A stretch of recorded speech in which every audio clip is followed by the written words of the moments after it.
So why doesn't the collapse, why doesn't the recession happen in a couple of weeks or a month or so? Well, the reason it doesn't happen in a couple of weeks, you don't have a quick boom, a quick recession almost before you can see it, is because the banking system, in order to validate the process, keeps inflating. It's not a one-shot proposition. In order to keep Chrysler and the other companies afloat, they have to continue to increase the money supply, continue to inflate, so as to allow, for example, Chrysler to buy more or finance their inventory more as prices keep going up. They then have to get more bank credit to keep the thing going.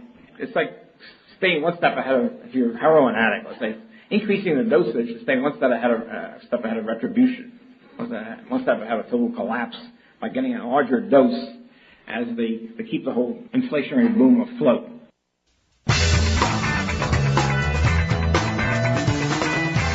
All right, my friends, welcome back to Antiwar Radio on Chaos 92.7 FM in Austin, Texas. Streaming live worldwide on the internet, chaosradioaustin.org, antiwar.com/radio. And for the first hour of the show all week this week, from Campaign for Liberty, Ron Paul's new site, new pressure group, policy group, and we're studying the financial crisis with experts from the Austrian School of Economics, including our first guest today, Peter Schiff, who actually is or was a economic advisor to Ron Paul, at least during the presidential campaign. He is the president of Euro-Pacific Capital, based in Connecticut. Welcome to the show, Peter. Thanks for having me. I'm very glad to have you here today, sir. So I think my first question for you, before we get too far into all this, is about the bill going through Congress, which is, they say, a $700 billion bailout bill. Does it look, from all your latest information, that this is a done deal? Is it worth opposing for people who are opposed to it? Well, it's certainly worth opposing, but it's probably a done deal in one shape or form. I mean, these guys have been able to cram everything else through. It's amazing that the politicians don't look back at the repeated statements that Paulson and Bernanke have made over the years. They have been consistently wrong. They have never gotten anything right. So why people are going to trust them with this much power and this much money is beyond me. But believe me, the more money we give them, the more power we give them, the more damage they're going to do. Okay, well, now this is going to be a bit repetitive from earlier in the week, but I want to make sure and give everybody a chance to answer what is on TV, the bottom line basic question, or the way that they put it, is that this is terrible. This is terrible. Peter Schiff, you're right. It's terrible to take all this money out of the hands of everybody in this country and give it to these banks. It is terrible. But you know what? President Bush said it. It's better than the alternative, which is a complete unraveling. It's not better than the alternative. Okay, how's that? The alternative is worse. Because, the government is not going to solve any of these problems. They're not dealing with the problems. They're trying to cover up the symptoms. And all they're going to do is allow the basic problems in our economy to worsen, and everybody is going to suffer. And in the meantime, it's not American taxpayers. We're not going to suffer as taxpayers because nobody is talking about raising anybody's taxes, right? We're going to suffer as wage earners. We're going to suffer as savers because the value of the dollar is going to plunge. Paulson said today, or Bernanke said, that what he's doing is not going to create any inflation. That's a bald-faced lie. It's pure inflation. We're paying for it with inflation. We're printing money to buy up all these mortgages, and it's not going to stop with $700 billion. It's going to end up into the trillions because it's not just mortgages they're buying. They're buying credit card debt. They're buying auto loans. They're buying student loans. They're buying, who knows, eventually they might start buying up houses. There's no end in sight, and they're going to keep on creating money. And the way we're going to suffer is when people go to cash their paychecks, they're not going to buy very much. Bernanke is saying if we don't do this, the banks might fail, that people might lose money that they have in the bank. Well, maybe this guarantees that the banks won't fail, but it guarantees that the money you have in your account isn't going to buy you anything. I don't see how that's an improvement. Yeah. And, when people think inflation, if people think inflation solves economic problems, they should take a trip over to Zimbabwe and ask the people over there how well inflation is working out for them. It's funny that you bring up Zimbabwe. I think if you asked anyone in the whole world, why do they have such inflation in Zimbabwe, they'll tell you the obvious answer. Because they have their money machine on full blast. They're just counterfeiting money. And yet, even as you just phrased Bernanke's lie, that creating this money might cause inflation, creating the money is inflation. Yeah, now the reason that we can get away with it and Zimbabwe can't is we got the Chinese and the Saudis and the Japanese willing to lend us the money. They don't lend any money to Zimbabwe, but one of these days the world's going to wake up and they're not going to lend us any more money, and then that's where it really hits the fan. Mm-hmm. Well, why do they continue to buy American debt? Why is it in their interest, at least up until this point? It's not in their interest. It's foolish. I mean, a lot of people make foolish investments. You know, many of us have probably made the mistake of throwing good money after bad. You refuse to admit your mistake. Look what Bank of America did. You know, first they invested $2 billion in Countrywide, and then when the stock collapsed, they bought the whole company because they didn't want to admit their mistake. They tried to average down, you know. So I think, you know, the rest of the world is looking at all these dollars that they've been holding on to, and they don't want to admit that they're worthless, so they keep buying our debt so they can pretend that the dollars they already own still have value. But at some point, you know, they're going to have to be confronted with this reality, because the more money we lend them, the more money they're going to lose, because we can't pay it back. All we could do is print more. Because in order to pay it back, we have to export stuff to the Chinese. Well, what do we make that the Chinese want? You know, every day more people lose their jobs in manufacturing. And you know, I do a lot of radio. I was on radio in Norway this morning. I was on television in China last night. I was in Australia. And you know, I'm telling the world to stop lending us money, and people think, well, gee, you know, isn't this unpatriotic? It's not. We're addicted to cheap money. We're addicted to borrowed money. And the more money the world loans us, the more screwed up our economy is going to get. I mean, they're pushing this credit on us. Ultimately, it's going to backfire. Eventually, the world's going to stop lending us money. I'd rather it happen sooner, because the longer it takes, the bigger the hole we're going to dig for ourselves. Mm-hmm. Now, I've heard people talk before about some kind of breaking point, and no one can really pinpoint, you know, when it might happen, but that basically one day it's almost inevitable that central bankers around the world are going to say to themselves, oh, no, today's the day, and they're going to dump as many American securities as they possibly can before it's too late, and that's the day that the real crisis starts. Yeah, I mean, eventually that's going to happen. I mean, one of these days the world's going to wake up, and this is going to happen. You know, I mean, there's only a question of time. You know, they're not going to be this foolish forever. But the problem is, you know, as long as the world will lend us money, we'll keep borrowing it, and we'll keep doing all the wrong things. And the world is enabling it. I mean, maybe if the world said no more, and all of a sudden interest rates started to skyrocket and the dollar started to plunge, maybe the politicians would finally see the light and would make the needed reforms. But instead, by the world continuously lending us money, they allow the politicians to take the cheap way out, to try to, you know, appease all the electorate and to pretend that there's a solution that doesn't involve sacrifice. And there's not. I mean, there's no way that we can go from this borrow and spend economy, which is unsustainable, which is the source of our problems. And, of course, the root of that is our cheap money, or the Federal Reserve and government. But we can't go from that to a sound economy that's based on underconsumption, on savings and production. We can't get from where we are to where we need to be without a severe recession, without a lot of people losing money. Assets have to fall in price. Homes have to go down in price. They're too expensive. Americans have to be confronted with the reality that they haven't saved enough and they can't retire. And we're going to have to start working and doing real work, making stuff. We just can't pretend to go to work in the service sector. We just all can't work in the legal profession or for government or in health care. We've actually got to make stuff. If we want to consume, we've got to produce. Mm-hmm. All right. Now, you mentioned that it's going to be trillions. Don't believe them for a second when they say $700 billion. How many trillions do you think? Oh, I don't know. I mean, at least a couple. I mean, maybe more by the time it's all over. I mean, the government never estimates the cost of anything right, whether any kind of program. And everything they do, they screw up. I mean, how are they going to run this? This is going to be the biggest, this is going to be hundreds of billions of dollars, trillions of dollars. It's going to be run out of Washington. I mean, they can't even deliver the mail. How are they going to run, this biggest, investment fund in the world ultimately? How are they going to be able to do it? And they're going to hire the same Wall Street idiots that that bankrupted their own firms? They're going to do a better job? This is going to be a political boondoggle. And then, of course, once the government owns all these mortgages, are they going to foreclose when people don't pay? No, who knows? They might end up saying, okay, nobody has, ban foreclosures. And the minute they do that, nobody's going to pay their mortgage. I mean, they're going to buy up this paper, and then they're going to devalue it the minute they buy it. I mean, look, this is going to be a boondoggle. There's going to be all kinds of patronage, all kinds of people trying to get jobs, running this money, managing this money, and it's going to be done for political reasons, not for economic reasons. I mean, and every time we do one of these bailouts, you'll notice it's getting bigger and bigger and bigger, and government is growing with each step that it takes. And the crazy part about it is, all of these problems are the result of government interference in the free market. It's the result of the Fed and our being on a fiat money where the Fed was able to take interest rates and set them at a rate much too low given our low rate of savings and all the borrowing. So they created all the malinvestments. They encouraged all the reckless borrowing and spending. And then you have big government creations like Fannie and Freddie that were guaranteeing mortgages, taking all the risk out of the mortgage lending. I mean, without Fannie and Freddie,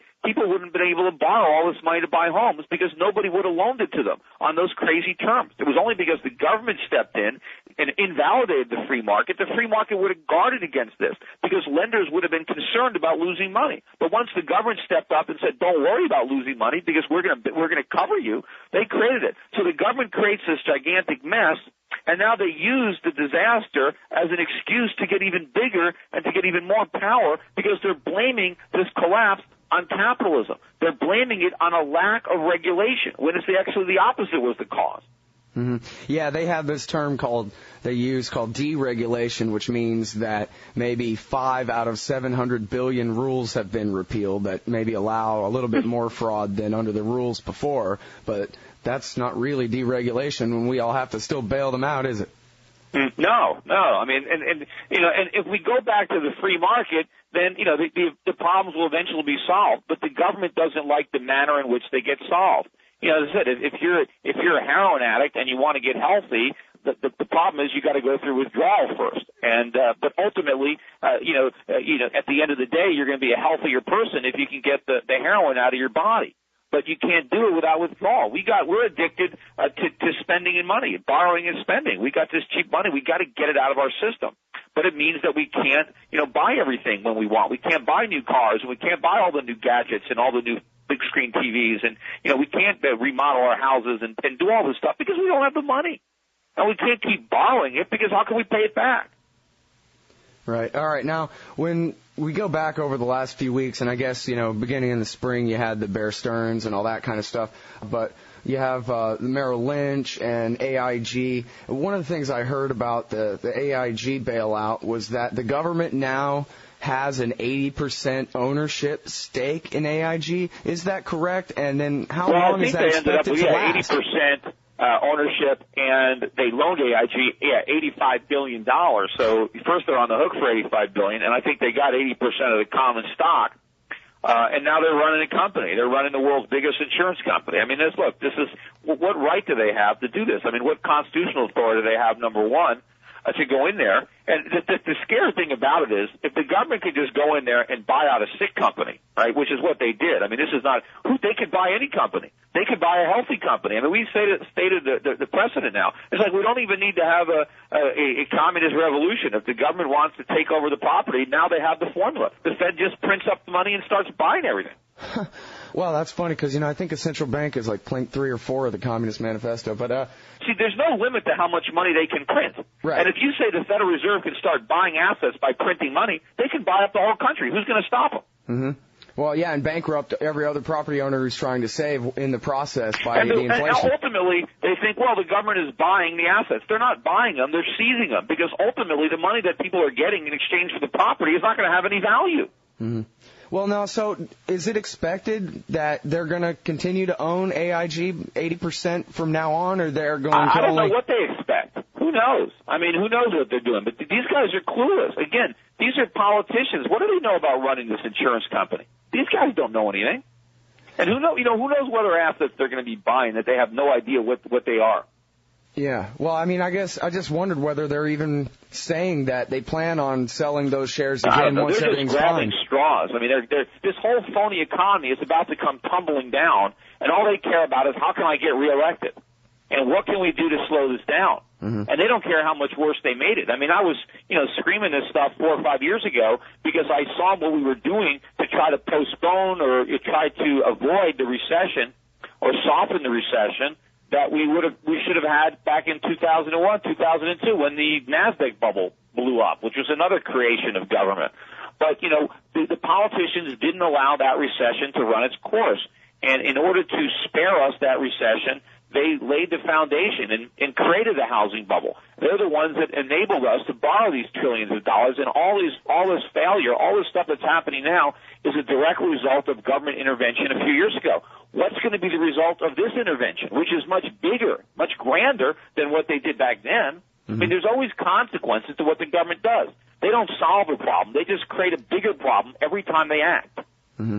Well, now, I think it's kind of hard to tell from where I'm sitting. I wonder if you have any kind of clarity on how big of a revolution within the firm are we experiencing here? I mean, is this equal to a brand New Deal, or it's a tenth of one, or two of them? Look, I think some kind of brand New Deal is coming, in the next administration. I mean, after we've bailed out Wall Street, no one is going to be able to say no to the bailouts for Main Street. And so it's going to be probably bigger than the New Deal. The problem is we can't even afford the old deal, let alone this new one. Right. And back in 1930s when, Roosevelt enacted the New Deal, America had savings. We were still able to pay for it. As misguided as the New Deal was, at least we can afford it. We can't afford anything now. We are flat broke.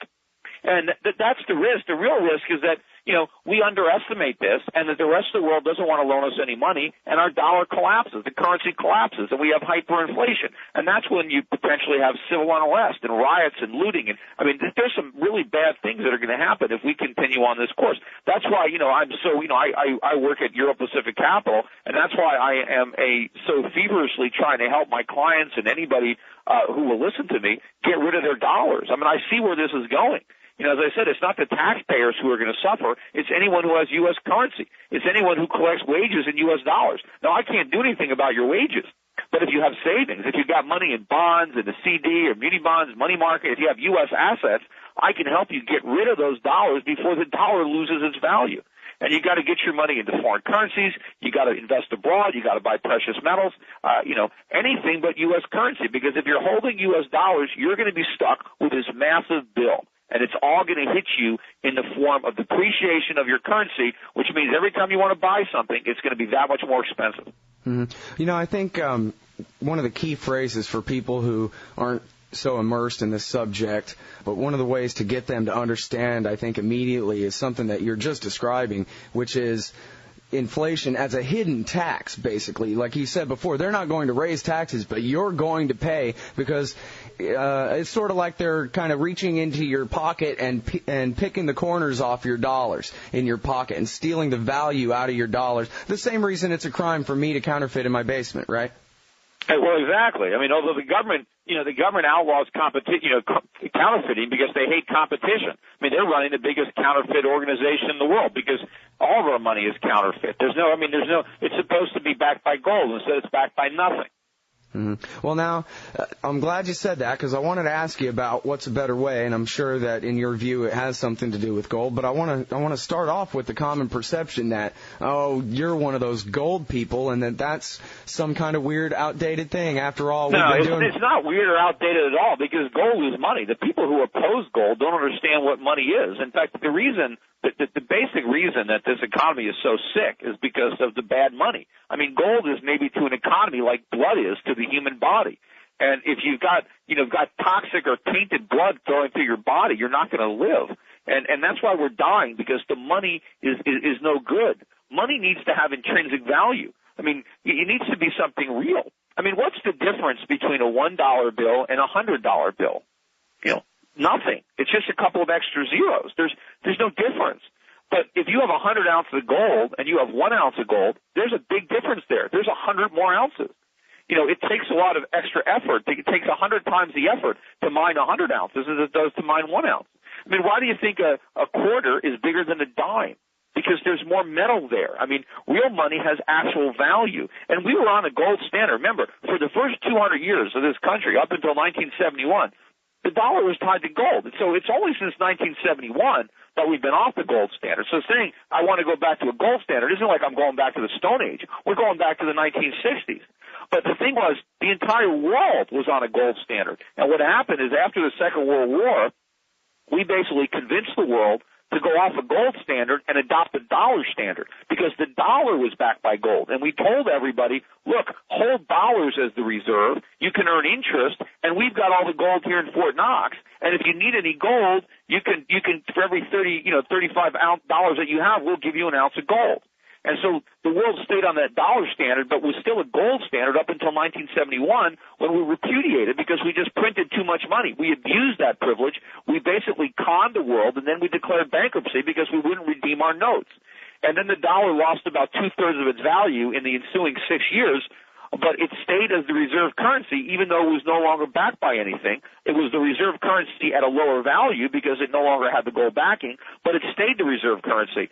And ultimately, I think it's going to lose that status because it can't be the reserve currency. We can't have a reserve currency that has no value if we keep printing it. I mean, initially, the value of the dollar was American exports and American assets that people wanted to buy. But, we're not exporting anymore, at least like we used to. And our assets, who wants our assets? So the dollar's going to collapse, and ultimately we have to go back to real money. But politicians hate gold because it imposes discipline on them. See, if we were on the gold standard right now, this plan wouldn't even be up for debate. I mean, obviously we wouldn't even have had a housing bubble, we wouldn't have had a stock market bubble, so there would be no need for the rescue because there'd be nothing to rescue. But under a gold standard, if politicians want to spend money, they have to have the gold. They just can't print it. So that's why politicians don't like the gold standard. Because it keeps them honest. I mean, just like if you go out on a date, if a high school kid goes on a date, he doesn't want a chaperone there. They don't want chaperones at the party, but they're there anyway. And so gold is like a chaperone, making sure that the politicians are honest, and that's why they don't want gold around. Mm-hmm. Now, I've read some analyses before that said that Kissinger, in a way, worked out what amounted to sort of a pseudo-oil standard after being taken off the gold standard, and that because we have an agreement with the Saudis to denominate their oil sales in dollars, that helps to prop up the dollar as the reserve currency. And of course, there are some who say it does. I mean, it gives the dollar some value but of course, the Saudis keep raising the price of oil. It's not like they fix the price of oil to the dollar. So as the dollar loses value, the Saudis continue to raise the price. So you don't get to restore any value. If the Saudis said, we're going to fix oil in dollars and you're going to have a known quantity of oil for your dollars, then it would be some kind of backing. But as long as the Saudis are free to raise their prices, then it really doesn't amount to much of a backing. I see. And do you put any stock in the idea that was part of the motivation for the war in Iraq and possibly for one coming up with Iran, that they were trying to switch to denominate their oil sales in euros? Yeah, I mean, I hear that. I mean, that Iran and other countries are moving away from the dollar, and that might have been a reason we went in there. And who knows? It might have been. I mean, I don't know. We can speculate. I know the one reason we didn't go in there was weapons of mass destruction. I mean, obviously, they weren't there, and I'm sure that they knew they weren't there. I don't think that they actually believed they were there. I mean, our intelligence has got to be good enough to know that they weren't there. And it's like the same guys that told us we had to go into Iraq, right? We had to. We had no choice. There was weapons of mass destruction there. We had to go in. These are the same guys that are saying we have to pass this plan or the whole economy is going to collapse. We have to pass this plan. We have no choice. Of course we have a choice. And you know what? If the economy was about to collapse, there's no way that this plan would save it. Now, that's the crazy part. You've got the government saying that the fundamentals of the economy are sound, that everything is sound. Yet, on the other hand, they say if we don't pass this bailout bill, the entire country is going to collapse and it's going to be Armageddon and worse than the Great Depression. Well, which is it? Are we teetering on the edge of depression, or is the economy sound? I mean, it can't be both. Right. Okay. And if the economy was really sound, then it wouldn't need a bailout. Sounded, And in fact, the reason that all these problems are happening is because the economy is not sound. That's what they don't understand. Well, now, if Ron had won the nomination and you were in line to be, I don't know, Treasury Secretary or the next chairman of the Fed or something, obviously the media would be asking you all day, every day, what the plan is. I would just close it down, and that would be the end of my job. Well, that would be nice. Okay, how about he appoints you Treasury Secretary? Now you're in the fight of your life versus the Barack Obama team for who's going to be the president. What's your proposal? How do we fix this other than just saying, well, abolish the SEC? I mean, specifically, how should we have it set from now on? There's no fix that automatically, there's nothing the government can do to solve the problem so that people don't suffer, because that's impossible. All right, there's no way to do that. we're going to have to pay the price for all this reckless borrowing and spending. We've gutted our economy. We've blown through our savings. We've destroyed our manufacturing base. We've allowed our infrastructure to decay. So we are going to have to suffer a rather substantial decline in our standard of living. I mean, that's the bad news. There's no way around that. The good news is if we can have some meaningful reforms on the federal level, if we can bring the government back to size, if we can restore sound money, one of these days we're going to dig our way out of this hole. But if we don't do that, we're never going to get out of it. We're just going to keep digging ourselves deeper. So what I would try to do is try to spearhead a movement to restore sound money, to get back on a gold standard somehow, to maybe try to restructure our national debt and to work with the lenders around the world at a meaningful way to not just default, but maybe renegotiate the terms. Because basically we can level with our creditors and say, look, you were going to get inflated away and you were going to get nothing.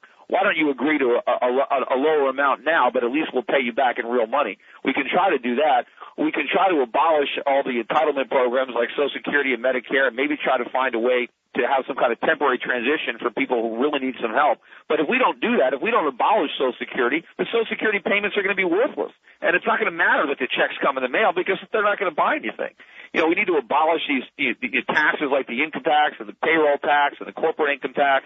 We need to slash government. We need to make government small. We've got to get rid of entire departments. And if we can do all that, then we can rebuild the economy because we won't have the government, on our backs. How can we dig our way out of this hole if the government is stepping on all the shovels? Mm-hmm. Now, when you say gold standard, do you mean that there should be no fractional reserve banking at all? No. You can still have fractional reserve banking. What I'm saying is money has to be backed by something. It can't be backed by nothing. It doesn't. It has to have some intrinsic value, and there has to be some limit on the ability of government to just create it out of thin air. So you have to have something behind it. It can't just be nothing. It can't be political hot air that backs your money, because money has to have value. I mean, the reason that we have money as opposed to barter is because we're all basically bartering for money. But money itself has to have some intrinsic value. Otherwise, it doesn't work. Not for long anyway, it looks like. Well, otherwise, you're just basing your money on faith in politicians. And they've proven time and time again that they can't be trusted. Well, now anything I'd rather trust gold instead of the politician. Well, but now anything less than 100% gold standard is money out of nothing too, right? No. Once you have some kind of fixed backing, and you have this is each ounce of gold, each dollar is worth this much of gold. There is the discipline right there because you can't print more money unless you mine gold. There's something, and look, it should be backed at some level, but of course, obviously, we can't do it with gold at $800 an ounce. Maybe gold will have to be valued at $5,000 an ounce. I don't know where it's going to have to be valued, but it doesn't matter. We have to figure out what price we can set it at, where we can back the money, and then go from there. Mm-hmm. All right, now this is way off topic. As far as I've read, I haven't seen that you've addressed this or anything, but I figure I'll take a shot in the dark on it. Are you familiar with the reporter Greg Palast? No. Kind of a liberal. The story with him is that he, I guess, kind of undercover working with this labor union. Somehow he went and studied under Art Laffer and all the Chicago school economists and things like that. And so he's got a real economist understanding, although he does come from more of a left-wing perspective. But in his book, Our Madhouse, he describes a lot of this stock market bubble, I think, as somewhat, and I don't know exactly, personalities or what. I don't think he points to the finger that specifically, but I think he's basically trying to say that they created this bubble so that all of us regular people would put all our money in the stock market and inflate the values way up. Then all the most rich and powerful people take all their money out because they've already given up on America. They think America's done for. They're going to take their money out and move it to China. I don't think they're smart enough to pull anything off. I think it's just the not natural consequences of the inept policies and the inflation that they credit. But if you think, Art Laffer, if you want to see a funny debate with me and Art Laffer that took place on Kudlow and Company a couple of years ago, if you just go on YouTube and type in Kudlow, one of the top 4 or 5 watched shows is, see a picture of me there, but it's a debate with me and Art Laffer. You can see how completely off base Art Laffer was, just a year before this crisis happened, talking about how great everything was when I tried to warn him. Just watch it. I want to, and also if you want to see a really good video on YouTube There's 8 of them up there of me. If you type in Peter Schiff mortgage bankers, you can see these 8 clips that will come up of a presentation I made in 2006 in front of the Western Regional Association of Mortgage Bankers, and I totally laid out exactly what was going to happen in the mortgage market and the housing market to a stunned audience of about 2,000 people who were in the mortgage lending business. And it's just amazing. And if people think that this stuff happened out of left field, the politicians are pretending that nobody could have predicted this. Well, it was easily predictable if you understood economics. If you understood money, you knew exactly what was going to happen. And the problem is the people who didn't understand it, who were completely blindsided, those are the people who are now being asked to fix the problem that they inadvertently created, and they have no understanding of why. And all they're going to do is make it worse. Well, let me ask you in a more general sense, would it even be fair to say, assuming I characterized his argument correctly at all in the first place, would it be fair to say that that's even true kind of in effect, that the people who are the richest are, smart enough to get out before the big collapse comes, and that they're moving all their investments to China and leaving all the regular working people in this country on the back? I don't know what the average, what these richest people are doing. I know what my clients are doing and what I'm encouraging people to do and get out of the dollar. And, whether these guys are smart enough to be doing that with their own money, I don't know. I have no clue what they're doing with their own money. But if they were smart, they would be doing exactly what I'm doing with my money and exactly what I'm encouraging my clients to do. That's get out of the currency that's being debased. Get out of the dollar and own foreign assets, own foreign stocks, foreign bonds, own precious metals, own pretty much anything but U.S. dollars or dollar-denominated debt. Mm-hmm. All right, and now the other thing, what you really focused on there with your first answer was the ignorance of the people who've created this mess. And this is something that I hear Ron Paul talk about when they interview him on TV about this crisis, is that the people on Capitol Hill, for one group, have no idea. That they don't listen to him, they don't understand, they refuse, just like Bill Clinton on the Daily Show last night, they refuse to rewind any further than, there were too many mortgages, like that was the Big Bang and nothing ever preceded it. And, is it really that bad that the people who run America's economic system from D.C. really don't understand the basic premises of creating a bunch of money in a big bubble, and then the bubble pops and you have to deal with it? They just can't even understand this at all? Yeah, they're crazy. It really is. I don't know. They're just completely. They don't understand what's going on, and they have a distorted view of reality. They've been living in this bubble in Washington D.C. for so long. They believe that this economy is infallible, that everything that we do is great, and and it's not the case anymore. We're not the country that they remember, and they don't understand to the extent to which we're living off the charity of the rest of the world. And the thing is, the world doesn't realize that they're being charitable. They think they're investing in a viable economy when they're not. They're helping to sustain a bubble, and eventually this thing is going to burst around them, and they're not going to understand what happened. Mm-hmm.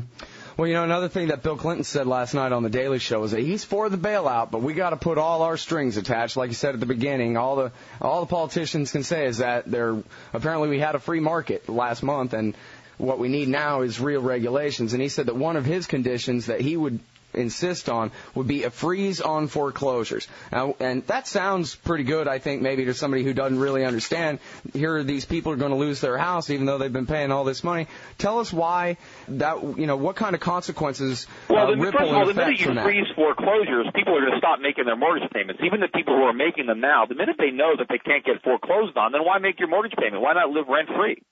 And so there's the moral hazard there that when you freeze foreclosures, you end up with a lot more people who don't make their mortgage payments. So you make the problem bigger, and you immediately debase the value of all this paper the government is scooping up.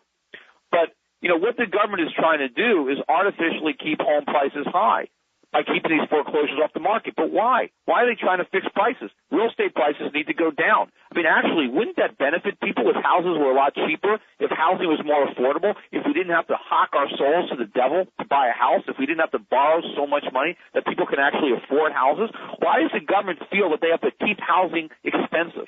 Just let home prices fall because they're way too high.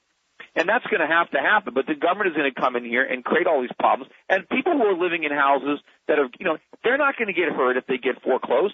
It's not like they're going to be out on the street. I read an article about a guy who walked away from his mortgage. He wasn't even foreclosed on up in California. His mortgage payment was $3,400 a month. He decided he didn't want to pay it anymore, so he walked away. And he rented a brand new house in the same neighborhood, 5 bedrooms instead of 4, nicer, newer house, with the rent is $1,200 a month. So how was that guy hurt? because he got out from under a $3,400 mortgage that he never should have taken on in the first place, that he never would have had if it wasn't for the government inflating real estate prices, and now he's renting a nicer house for a third of the cost without the headaches. Mm-hmm. Now he doesn't have to pay the maintenance anymore. He doesn't have to worry about what happens if the roof leaks because he just calls the landlord now. Mm-hmm. So, I mean, this is all saying that we're helping these homeowners. It's not helping homeowners. It doesn't matter. You know, most of these people put very little down in the house anyway. What difference does it make? And a lot of people have already extracted and spent the equity. You know, they're trying to help the creditors. They're trying to help the people who loaned them the money. But ultimately, even those people are going to be hurt because they're not going to get paid back in anything real. I mean, it'd be better if you loan somebody money to buy a house and you foreclose and you get back 30 or 40 cents on the dollar than have the government let you get all your money back, but inflation is so rampant that you get all your money back, but you have a 90% decline in its buying power. You know, I have a friend who called me up and said, and he had bought a house, I guess, a couple of years ago, and he said he ran into a little bit of financial trouble, but he's a real money-making guy, and he was obviously going to be able to get out of it real quick. But he said he felt just a little bit behind, and rather than trying to work out any sort of deal where he would be able to pay them back, and I know for a fact it only took him a couple of weeks anyway, but he said that he got the idea that they were trying really hard to just get him to give up and to go ahead and foreclose on him rather than continue collecting the money that he owed him. Why is that, you think?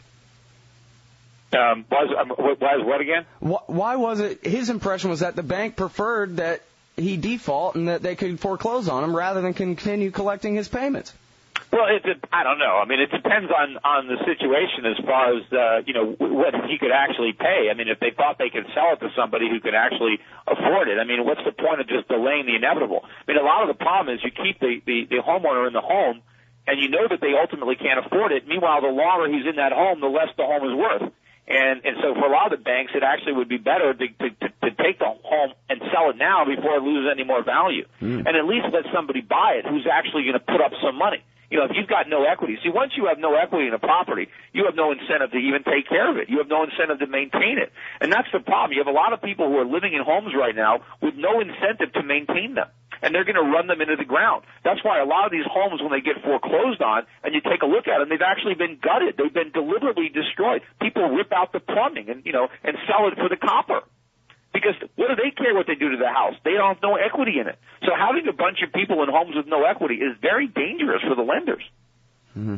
All right, now somebody sent me an email, and this is our last question here. Peter Schiff, president of Euro Pacific Capital, economic advisor to Dr. Ron Paul. I got an article this morning that said, oh, this is just the beginning. As you said, we've probably got trillions coming down the line here. And this article was focusing on what they call credit default swaps, which they said was this new mechanism where banks committed even more fraud and got themselves in even deeper trouble than before. Can you explain to us what these things are and what the big deal is? Well, yeah. I mean, obviously, this is going to be another derivative disaster waiting to happen. But basically what a credit default swap is if I buy a risky asset like a subprime mortgage, or if I have a transaction where a counterparty is a bank or an investment bank that might go under, I want to protect myself in case that entity goes broke, right? And they're not going to perform to their contract. So Wall Street created these credit default swaps where you can buy insurance on whether or not the entity, so that if the entity goes bankrupt, the insurance will pay off.